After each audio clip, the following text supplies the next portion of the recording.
আহ্বান করবো আপনারা কার্যকর ব্যবস্থা, দ্রুত কার্যকর ব্যবস্থা নিন।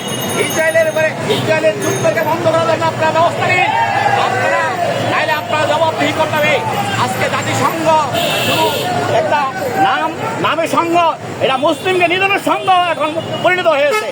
মুসলিমরা সারা বিশ্বাসকে নির্যাতিত এই মুসলমানদের বিরুদ্ধে, মুসলমানদের বিরুদ্ধে জাতিসংঘ কিছু বলতেছে না, মুসলমানের পক্ষে কিছু বলতেছে না। আজকে এরকম ইসরায়েলে হামলা, এরকম আমেরিকায় ইয়ামানে হামলা করছে।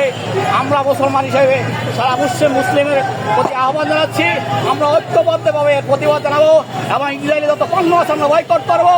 আমরা আর্থিকভাবে এবং ফিলিস্তিনকে সহায়তা করবো ইনশাআল্লাহ। আমাদের ফিলিস্তিন বিজয় হবে ইনশাআল্লাহ।